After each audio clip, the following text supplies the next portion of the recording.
الحمد لله وكفى وسلام على عباده الذين اصطفى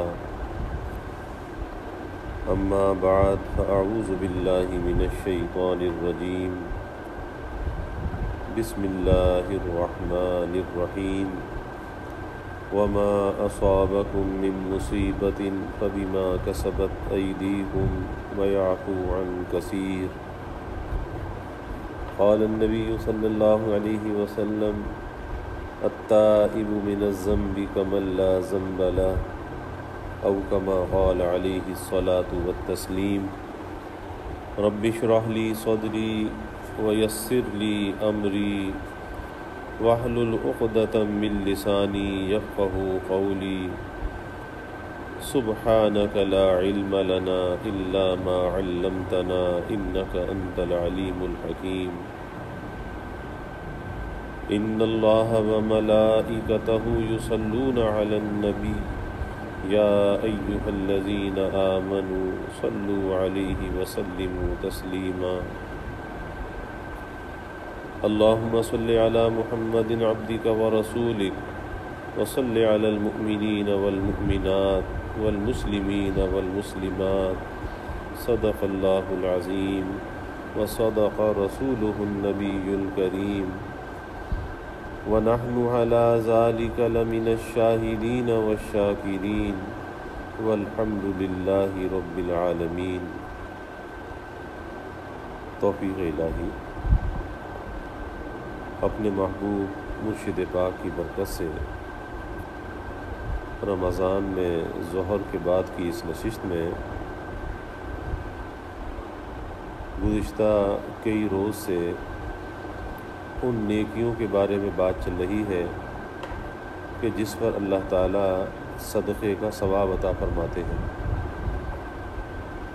جیسے اللہ کے راستے میں صدقے کی نیت سے مال کا خرچ کرنا صدقہ ہے، تو اسی طرح سے چھوٹی چھوٹی نیکیاں ایسی ہیں کہ اگر آدمی ان کو صحیح نیت اور ارادے کے ساتھ انجام دیتا رہے تو اللہ تعالیٰ اس پر بھی صدقے کا اجر عطا فرماتے ہیں۔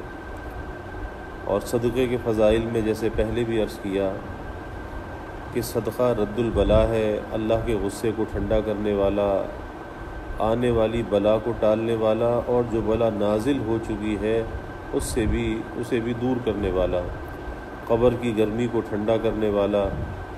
تو صدقے کے بے شمار فوائد ہیں جو احادیث مبارکہ میں آتے ہیں۔ اس لیے جب کسی چھوٹی سے چھوٹی نیکی کا موقع ملے تو اسے کر گزرنا چاہیے، اور حالات حاضرہ کا تقاضا بھی ہے کہ رمضان کا مہینہ ہے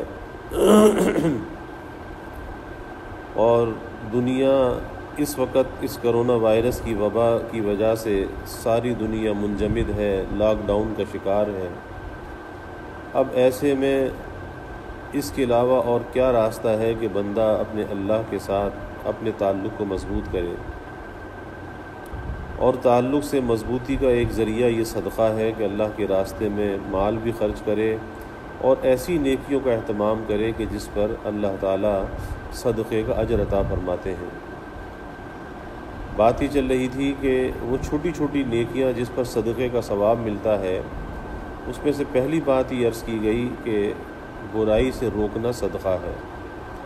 دوسری بات یہ عرض کی گئی کہ نیکی کا حکم دینا صدقہ ہے، اور تیسری بات یہ تھی جو حدیث مبارکہ میں آتی ہے اور جس پر گزشتہ کئی روز سے بات چل رہی تھی، لا الہ الا اللہ کہنا یہ صدقہ ہے۔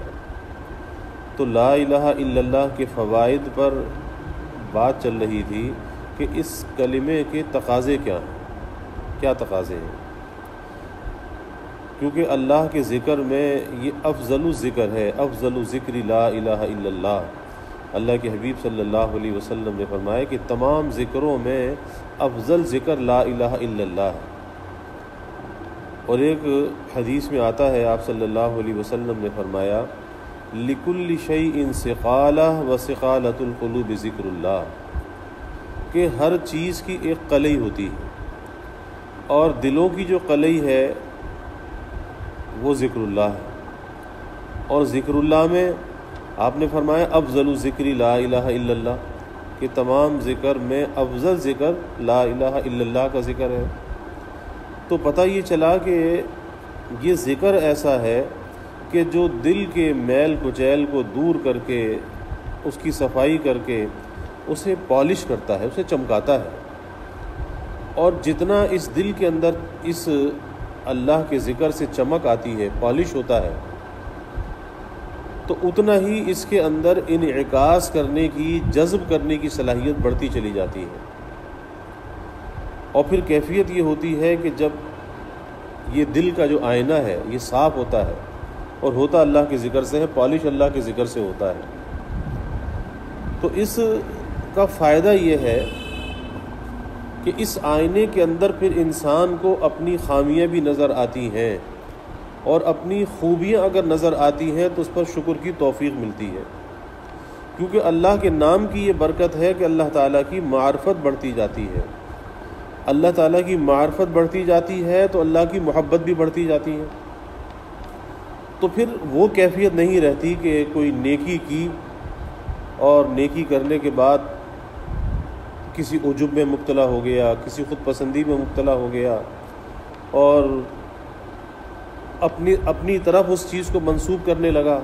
نہیں، فوراً اسے شکر کی توفیق ملتی ہے، کیونکہ دل کا جو آئینہ ہے وہ صاف ہے۔ اب اس دل کے آئینے میں اسے محسوس ہو رہا ہے کہ یہ توفیق کہیں اور سے آ رہی ہے، کہیں سے آ رہی ہے، تو جہاں سے آ رہی ہے اس کا شکر کرنا چاہیے، تو یہ شکر میں ڈوب جاتا ہے، اور جتنا اس کا شکر بڑھتا جاتا ہے اتنا اللہ تعالیٰ کے ساتھ قرب بڑھتا جاتا ہے۔ یعنی انسان کے باطن کے اندر جو اچھے اخلاق ہیں، یہی وجہ ہے کہ دیگر عبادات کی نسبت اچھے اخلاق کا جو وزن ہے وہ میزان عمل میں زیادہ ہے تو مشکل کام، لیکن کرتے کرتے ایسی عادت انسان کی بن جاتی ہے، پھر وہ چیزیں طبیعت ثانیہ بن جاتی ہیں۔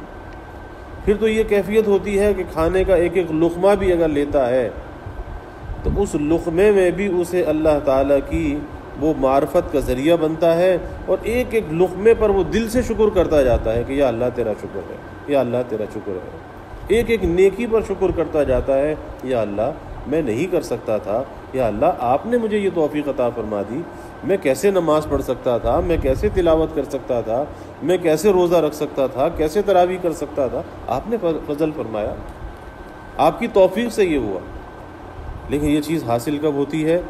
کہ جب یہ دل کا آئینہ جو ہے صاف ہوتا ہے۔ آسان سی مثال ہے کہ ہمارے گھروں میں آئینے ہوتے ہیں، اگر اس آئینے پر گرد اور غبار کی تہ جم جائے تو پھر ہر چیز دھندلی نظر آتی ہے، واضح اور صاف چیز نظر نہیں آتی۔ اب اس کا یہ مطلب نہیں ہے کہ وہ آئینہ بیکار ہے، آئینہ تو قیمتی ہے۔ ہاں، وہ جو گرد و غبار آئی ہماری غفلت کی وجہ سے آئی کہ ہم نے اس آئینے کو صاف کیوں نہیں رکھا۔ تو اب اس کا مطلب یہ نہیں کہ آئینے کو توڑ کر پھینک دے کہ اب تو اس میں کچھ نظر نہیں آتا، نہیں، آئینہ تو قیمتی ہے، بس اتنی سی بات ہے کہ اس کی گرد غبار کو صاف کر دے۔ وہی آئینہ اس میں صاف نظر آنے لگے گا، پہلے دھندلا نظر آتا تھا اب صاف نظر آنے لگے گا، اس کی گرد غبار کو دور کر دے۔ اسی طریقے سے دل جو ہے یہ بھی اس کی مثال ایک آئینے کی ہے۔ تو کبھی اگر انسان کو اپنی غلطی کا احساس نہ ہو، نیکی کی طرف رغبت نہ ہو، اور شکر کے موقع پہ شکر نہ ہو، صبر کے موقع پہ صبر نہ ہو، توکل نہ ہو، تفویض نہ ہو، جبکہ یہ ساری چیزیں انسان کی زندگی کا حصہ ہے، کیونکہ اس کا تو اللہ کے ساتھ ایک تعلق ہے، تو جب اللہ کے ساتھ تعلق ہے تو یہ چیزیں تو زندگی کا حصہ ہونا چاہیے۔ اللہ کے حبیب صلی اللہ علیہ وسلم کی حیات طیبہ کو دیکھ لیجئے کہ بیک وقت ساری چیزیں آپ کی حیات طیبہ کے اندر ملتی ہیں، صبر بھی ہے، شکر بھی ہے، درگزر بھی ہے، تفویض بھی ہے، توکل بھی ہے، ہر چیز ہمیں ملتی ہے۔ تو اگر ہمیں کبھی یہ چیزیں محسوس نہیں ہوتی تو سمجھ جانا چاہیے کہ یہ دل کا جو آئینہ ہے اس پہ کچھ گرد جمی ہوئی ہے، کچھ گرد ہے۔ اور وہ گرد کس چیز کی ہوتی ہے؟ باہر جو ہمارے آئینے ہیں ان پر تو گرد آتی ہے، دھول مٹی کی گرد آ جاتی ہے، لیکن دل کا آئینہ تو اللہ نے بڑی حفاظت کے ساتھ اندر رکھا ہے۔ تو اس دل کے آئینے پر جو گرد آتی ہے، کہیں پر بد نظری کی آ جاتی ہے، کہیں پر بد کلامی کی آتی ہے، کہیں پہ فحش کلامی کی آتی ہے، کہیں پہ بد سمعی کی آتی ہے، کہیں پہ عجب کی گرد آتی ہے، کہیں پہ تکبر کی گرد آتی ہے، کہیں پہ حسد کی گرد آتی ہے، کہیں پہ بغض کی گرد آتی ہے۔ اب یہ ساری چیزیں ہیں کہ جو دل کو آلودہ کرتی ہیں، دل کو میلا کرتی ہیں، دل کو گرد آلود کر دیتی ہیں۔ باہر کی گرد تو نظر آتی ہے، روزانہ آدمی ڈسٹنگ کرتا ہے، صفائی کرتا ہے، لیکن اندر کی جو گرد کا احساس ہے وہ جب ہوتا ہے کہ جب آدمی اپنے اندر غور کرتا ہے، اپنے اندر سوچتا ہے کہ نماز کی رغبت نہیں، تلاوت کی رغبت نہیں، گناہوں کی رغبت بڑھ رہی ہے، آخر اس کا سبب کیا ہے؟ پتہ چلتا ہے کہ اندر کوئی گرد ہے، وہ چیز رکاوٹ اور حجاب بنی ہوئی ہے، ورنہ اللہ تعالیٰ کی جانب سے تو عطایا کا سلسلہ جاری ہے۔ ہر لمحہ، ہر سانس اللہ تعالیٰ کی عطایا برابر ہمارے شامل حال ہیں، تو ہر عطا کا تقاضا یہ ہے کہ تو شکر بھی تو کر، اس کی نعمت کی قدر بھی تو کر، اس کی نعمت کو اس کی مرضی میں استعمال بھی تو کر۔ اگر یہ چیز اور یہ کیفیت نہیں ہے تو یہ علامت ہے کہ دل پر کچھ گرد ہے، اب اس کی صفائی کرنی چاہیے۔ اور یہ اس کی جو صفائی ہے وہ کس چیز سے ہوتی ہے؟ دلوں کی جو صفائی ہے، حدیث میں آتا ہے اللہ کے حبیب صلی اللہ علیہ وسلم نے فرمایا کہ اس کی دلوں کی جو صفائی ہے یہ قرآن مجید کی تلاوت سے بھی ہوتی ہے اور اپنی موت کو یاد کرنے سے ہوتی ہے۔ اگر قرآن مجید کی تلاوت نہ کرے، اپنی موت کو یاد نہ کرے، تو یہ غفلت کے جو پردے ہیں یہ بڑھتے رہتے ہیں، حجابات بڑھتے رہتے ہیں، اور جتنے حجابات بڑھتے رہتے ہیں اتنا انسان کی مشکلات بڑھتی ہیں، کیونکہ اللہ سے دور ہوتا چلا جاتا ہے، اور جتنا دور ہوتا چلا جاتا ہے مشکلات کا، پریشانیوں کا شکار ہو جاتا ہے۔ اس لیے اللہ کے ذکر کی عادت ہونی چاہیے۔ اور یہ بات میں کل بھی عرض کر رہا تھا کہ ہمیں ایک تھوڑا سا دھوکہ لگ جاتا ہے۔ وہ دھوکہ یہ ہوتا ہے کہ ہم کسی ایسی فرصت کے انتظار میں ہوتے ہیں، نیت تو اچھی ہوتی ہے، نیت میں کوئی کلام نہیں ہے، ہم چاہتے ہیں کہ ایسی فرصت مل جائے کہ بس بیٹھ کر اللہ کا ذکر ہی کرتے رہیں، بس۔ تو نیت تو اچھی ہے کہ آدمی کے دل میں اس بات کی آرزو اور تمنا ہو کہ اسے ایسی فرصت مل جائے کہ وہ سارا وقت اللہ کی یاد میں لگا دے،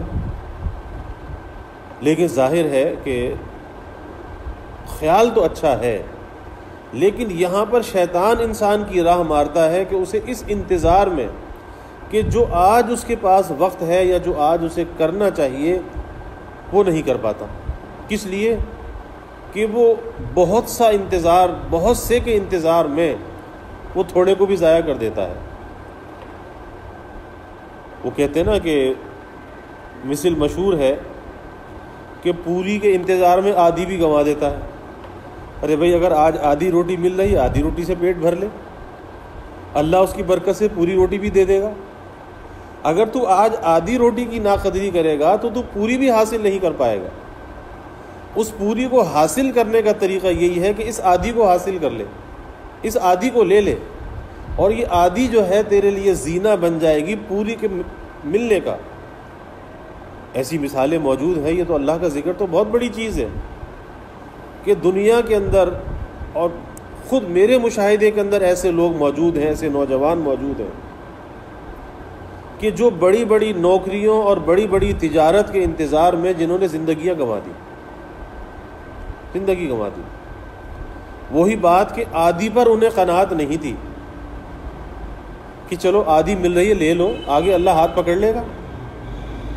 اور اللہ کی عادت یہ ہے، عادت اللہ یہ ہے کہ آپ کہتے ہیں نا اسٹیپ بائی اسٹیپ، تو اللہ کی عادت یہ ہے کہ آپ چھلانگ لگا کے نہیں چڑھ سکتے، ہاں ایک ایک سیڑھی چڑھتے چلے جاؤ۔ تو آج جو چھوٹی نوکری مل رہی ہے، جو چھوٹی تجارت مل رہی ہے، چاہے وہ چھابڑی لگانا کیوں نہ ہو لگا لو۔ اور ایسی بڑی بڑی مثالیں موجود ہیں کہ لوگوں نے ایک کھوکے سے، ایک چھابڑی سے، ایک ریڑھی سے کام شروع کیا، آج وہ لوگ اربوں کے اندر کھیل رہے ہیں، ارب پتی ہیں۔ ایسی مثالیں موجود ہیں کہ آج ان کے اتنے بڑے بڑے کاروبار ہیں، لیکن اگر ان کی ابتدا کوئی دیکھے، کیونکہ ہمیں لوگوں کا آج نظر آتا ہے اور گزرا ہوا کل ہمیں نظر نہیں آتا، وہ جو گزر گیا، کہ اگر کوئی آج اس منزل پر پہنچا ہے تو کیسے پہنچا ہے؟ کیا جیسا آج ہے وہ پہلے بھی ایسا ہی تھا؟ نہیں، اس کے پیچھے اس کی 30 40 50 سال کی ایک محنت ہے۔ اب میں یہ سوچوں کہ میں آج ایسا ہو جاؤں تو کیسے ہو سکتا ہوں؟ ہاں، اس کا راستہ یہ ہے کہ تو محنت کرنا شروع کر دے، اللہ تجھے بھی کہیں نہ کہیں پہنچا دے گا، بہت اچھی جگہ پہ پہنچا دے گا، لیکن تو محنت شروع کر دے۔ اور جو محنت سے جی چراتا ہے، پھر ایسے نوجوان بھی میرے سامنے ہیں کہ جو محنت سے جی چراتے ہیں، پھر وہ جوتیاں ہی توڑتے رہتے ہیں، گھروں میں لڑتے رہتے ہیں، اسی انتظار میں بیٹھے رہتے ہیں کہ جی کوئی ہمارے ساتھ کچھ کر دے، باپ کچھ کر دے، وہ کچھ کر دے۔ ارے بھائی، باپ کے آسرے میں کیوں ہوتے ہو؟ اپنی قوت بازو کے اوپر انسان کو اعتماد ہونا چاہیے کہ میں کسی کا محتاج نہیں، میں سب کچھ خود کر سکتا ہوں۔ کیوں کسی کے آسرے کے اندر انسان بیٹھے؟ ٹھیک ہے، جو کسی نے کرنا ہوگا وہ کر دے گا۔ بہت سے لوگ اس آسرے کے اندر اپنی زندگیوں کو گنوا دیتے ہیں کہ جی بس باپ کچھ کرے گا۔ تو یہ باپ کی ذمہ داری نہیں ہے کہ بیٹا اگر بالغ ہے، جوان ہے، اپنا کمائے، اپنا کھائے، اپنا راستہ لے۔ اور رہی باپ کی وراثت تو وہ تو بعد مرنے کے ہے، زندگی میں کوئی وراثت نہیں۔ تو میں یہ عرض کر رہا تھا کہ دنیا کے اندر بھی یہ مثالیں موجود ہیں کہ جو آدھی کو حاصل نہیں کرتا، آدھی کو شکر کے ساتھ نہیں لیتا، اسے پوری بھی حاصل نہیں ہوتی، زندگی گزر جاتی ہے ٹھوکریں کھاتے کھاتے۔ اسی طریقے سے اللہ کا ذکر، سوچ تو اچھی ہے لیکن شیطان دھوکہ دیتا ہے، وہ جس فرصت کے انتظار میں ہمیں مبتلا کر دیتا ہے، ایسی فرصت زندگی میں ملتی نہیں ملتی۔ اس کا طریقہ تو یہی ہے، آج اگر 5 منٹ کی فرصت ہے تو 5 منٹ اللہ کا ذکر کر لو۔ ارے 5 مرتبہ اللہ کا نام لے سکتے ہو تو 5 مرتبہ لے لو، 50 مرتبہ کے انتظار میں 5 مرتبہ کو مت کہو۔ یہ مت سوچو کہ ابھی 5 مرتبہ لے رہا ہوں تو اس سے کیا ہوگا، ہاں کبھی فرصت ملے گی تو 5000 دفعہ لے لوں گا۔ نہیں، یہ 5 مرتبہ، یہ 10 مرتبہ اللہ کا نام لینا، یہ 1 مرتبہ بھی اللہ کا نام لینا، کیونکہ 1 مرتبہ اگر اللہ کہنے کی توفیق مل جائے تو 1 مرتبہ اللہ کہنا یہ دنیا و ما فیہا سے بہتر ہے۔ اب 1 مرتبہ جب تو اللہ کہے گا تو یہ آگے کا تالا کھول دے گا کہ 2 مرتبہ بھی توفیق ملے گی، 10 مرتبہ بھی ملے گی، 1000 مرتبہ بھی ملے گی۔ لیکن تو 1000 کے انتظار میں رہا اور 1 کی توفیق کو تو نے گنوا دیا، تو جب تو نے 1 لمحے کی قدر نہ کی تو زیادہ کی قدر کہاں سے کرے گا؟ تیرے اندر تو اہلیت ہی نہیں ہے، تیرے اندر تو صلاحیت ہی نہیں ہے کہ باپ نے اگر تجھے 1 روپے کا نوٹ دیا، تو نے 1 روپے کو ضائع کر دیا، تو باپ 100 روپے تجھے کیسے دے دے گا؟ کیسے اعتماد کرے گا؟ اگر تو 1 روپے کا استعمال صحیح کرے گا تو آگے باپ 100 بھی دے گا، 1000 بھی دے گا اور لاکھ بھی دے گا۔ اسی طریقے سے ہماری زندگی کے یہ اوقات اور لمحات ہیں، اگر ہم اس اوقات اور لمحات کی قدر کریں گے کہ جو فرصت کا لمحہ ملا اللہ کو یاد کیا، اللہ کی یاد کے ساتھ اپنے وقت کو گزارا، تو پھر اللہ وہ فرصت بھی عطا کر دے گا، وقت میں وہ برکت بھی عطا کر دے گا کہ پھر تھوڑے وقت میں ہم سے کام زیادہ ہو جائے گا، کام زیادہ ہوگا۔ تو میں یہ عرض کر رہا تھا کہ جب یہ کیفیات پیدا ہو جائیں، یہ گرد و غبار محسوس ہونے لگے، تو سیدھی سی بات ہے کہ بھئی اللہ کے سامنے توبہ کریں۔ اب اس آئینے کو صاف کرنا چاہیے، یہ جو دل کا آئینہ ہے یہ صاف کرنا چاہیے۔ اب اسے اللہ کے سامنے رونا چاہیے، اسے توبہ کرنی چاہیے کہ یا اللہ یہ کیا ہو گیا کہ نیکی کی رغبت اندر نہیں ہے، شکر کی توفیق نہیں ہے، صبر میرے اندر نہیں ہے، توکل نہیں ہے، تفویض نہیں ہے، محبت نہیں ہے، رجا نہیں ہے، اور اس کی بجائے کہیں پہ حسد ہے، بغض ہے، کینہ ہے، تکبر ہے، عجب ہے، یہ ساری خرابیاں ہیں۔ تو یا اللہ میری ان خرابیوں کو دور کر دے، تیرے سوا کوئی دور کرنے والا نہیں ہے۔ کسی اللہ والے کے پاس جائے، اللہ والے کے پاس جا کر اپنی کیفیت کو بیان کرے کہ یہ دل کا آئینہ صاف کیسے ہوگا، کیسے صاف ہوگا۔ یہ جو گدلا ہو گیا، دھندلا ہو گیا، تو آخر دل تو قیمتی ہے، یہ نہیں کہ دل بیکار ہو گیا، دل تو قیمتی ہے، یہ تو اللہ تعالیٰ کی آماج گاہ ہے، یہ تو بیت اللہ ہے، اللہ کا گھر ہے، اللہ اس دل کے اندر ہوتا ہے، تو دل قیمتی ہے۔ بس اتنی سی بات ہے کہ اس کی گرد غبار کو صاف کرنا ہے، اور وہ توبہ سے، استغفار سے، اور وہ لا الہ الا اللہ کی ضربوں سے، اللہ اللہ کہنے سے اس کی گرد و غبار صاف ہوتی ہے۔ پھر وہی بات آتی جو میں نے ابتدا میں عرض کی، لِكُلِّ شَيْءٍ سِقَالَةٌ وَسِقَالَةُ الْقُلُوبِ ذِكْرُ اللَّهِ، کہ ہر چیز کی ایک قلعی ہے، اور دلوں کی قلعی کیا ہے؟ ظاہر ہے کہ اس دل کی قلعی جو ہے وہ یہ ظاہر والی قلعی تھوڑی ہوگی، دیوار کی قلعی کچھ اور ہے، دروازے کی قلعی کچھ اور ہے، برتن کی قلعی کچھ اور ہے، ہر چیز کی ایک قلعی نہیں ہے۔ تو ایسے دل کی جو قلعی ہے وہ اللہ کا ذکر ہے، اور فرما کون رہے؟ اللہ کے حبیب صلی اللہ علیہ وسلم۔ آپ سے سچا کس کا قول ہوگا؟ تو اس لیے جہاں ہم اس در و دیوار کی قلعی کا فکر کرتے ہیں، دروازے اور کھڑکیوں کی قلعی کا فکر کرتے ہیں، برتنوں اور گاڑیوں کی قلعی کا فکر کرتے ہیں کہ دیکھو جی گاڑی ذرا میلی نظر آ رہی ہے، اس کو پالش کراؤ گاڑی کو، کبھی اندر سے بھی پالش اور باہر سے بھی پالش، کیوں؟ کس لیے؟ جی جاذب نظر آنی چاہیے، نظر کو بھانی چاہیے، مکان کوئی گدلا میلا کچیلا نہیں ہونا چاہیے، روزانہ اس کی ڈسٹنگ ہونی چاہیے، گاڑی روزانہ صاف ہونی چاہیے، جوتے روزانہ صاف ہونے چاہیے، کپڑے میلے نہیں ہونے چاہیے۔ تو جب یہ ساری چیزیں صاف ہونی چاہیے تو دل میلا کیوں ہونا چاہیے؟ ارے دل بھی تو صاف ہونا چاہیے، دل کیوں صاف نہیں ہونا چاہیے؟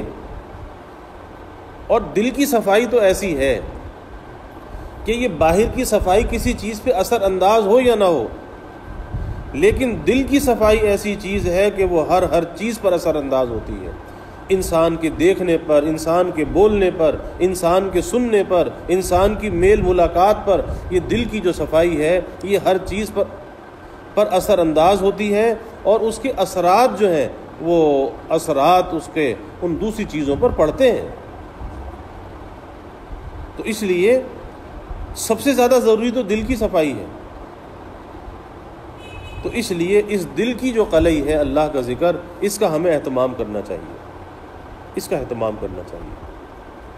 فوراً جو ہے آدمی کو پریشان ہو جانا چاہیے، فکر پیدا ہو جانی چاہیے کہ یہ کیا بات کہ آخر بولنے میں سختی ہے، سننے میں جو ہے وہ رغبت نہیں ہے، اللہ کا ذکر نہیں سنا جاتا، غیبتوں کی طرف رغبت ہے، بولنے میں، سننے میں، جھوٹ کی طرف، بہت سی خرابیاں ہیں۔ جب بھی کوئی خرابی آتی ہے تو اس آئینے پر کچھ گرد و غبار ہوتا ہے، دھندلا ہوتا ہے، آلودہ ہوتا ہے، تو پھر اس کی صفائی کر لے سب کچھ صاف شفاف ہو جائے گا۔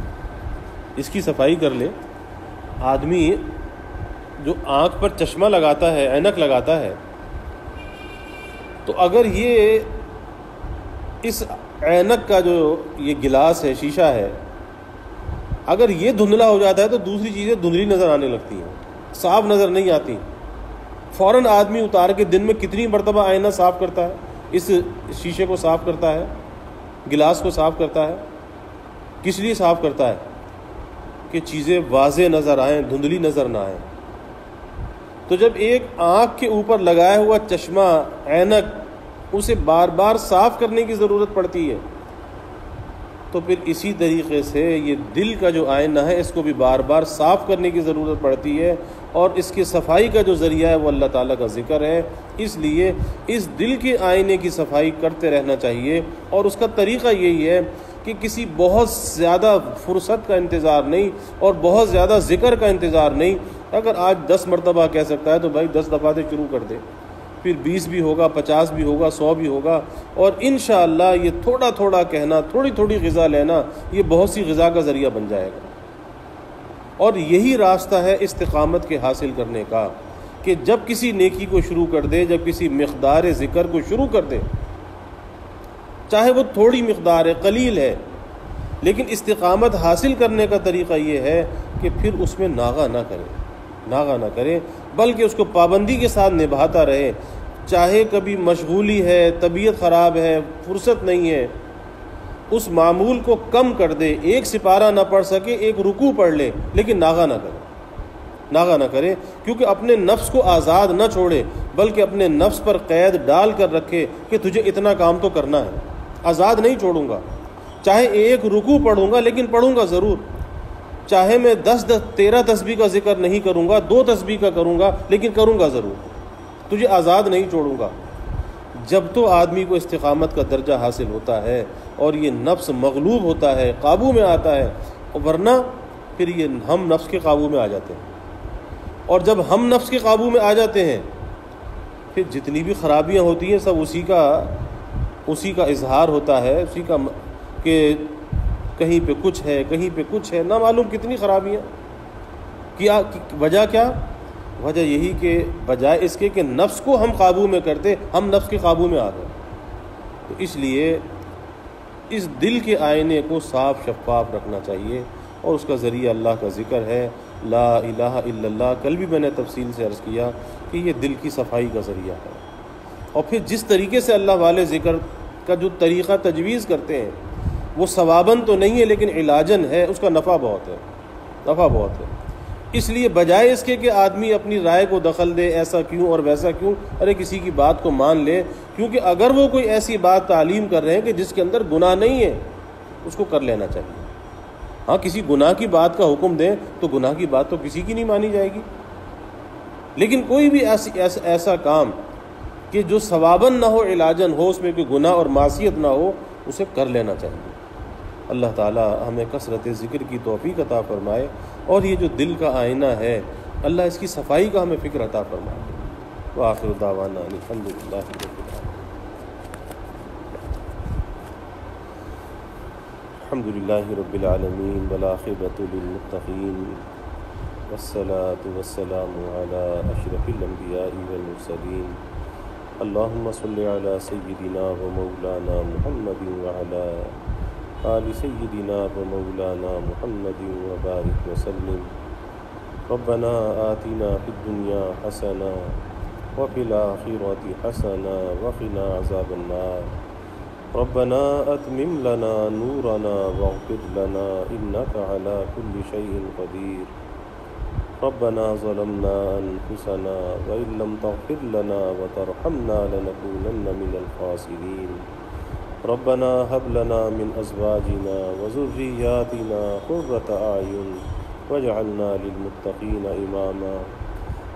اللهم الف بین قلوبنا واصلح ذات بیننا واهدنا سبل السلام ونجنا من الظلمات الى النور وجنبنا الفواحش ما ظهر منها وما بطن وبارك لنا في اسماعنا وابصارنا وقلوبنا وازواجنا وذرياتنا وتب علينا انك انت التواب الرحيم، واجعلنا شاكرين لنعمتك مثنين بها قابليها واتمها علينا۔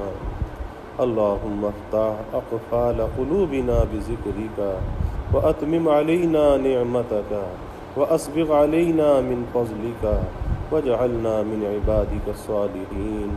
اللهم افتح مسامع قلوبنا لذكرك وارزقنا طاعتك وطاعة رسولك وعملا بكتابك۔ اللهم طهر قلوبنا من النفاق وأعمالنا من الرياء وألسنتنا من الكذب وأعيننا من الخيانة، فإنك تعلم خائنة الأعين وما تخفي الصدور۔ یا حی یا قیوم برحمتک نستغیث، اصلح لنا شأننا کلہ ولا تکلنا الی انفسنا طرفۃ عین۔ فاطر السماوات والارض انت ولینا فی الدنیا والآخرہ، توفنا مسلما والحقنا بالصالحین۔ یا رب زدنا علما والحقنا بالصالحین۔ اللہم آت نفوسنا تقواها وزکها انت خیر من زکاها انت ولیها ومولاها۔ انا نسألك عزائم مغفرتك ومنجیات امرك والسلامة من كل إثم والغنيمة من كل بر والفوز بالجنة والنجاة من النار. اللهم إنا نسألك العفو والعافية والمعافاة الدائمة في الدين والدنيا والآخرة والفوز بالجنة والنجاة من النار. اللهم إنا نسألك من خير ما سألك منه نبيك سيدنا محمد صلى الله عليه وسلم، ونعوذ بك من شر ما استعاذك منه نبيك سيدنا محمد صلى الله عليه وسلم، وأنت المستعان وعليك البلاغ ولا حول ولا قوة إلا بالله. وجزى الله عنا محمدا صلى الله عليه وسلم ما هو أهله، وصلى الله تعالى وسلم على النبي الكريم. آمين برحمتك يا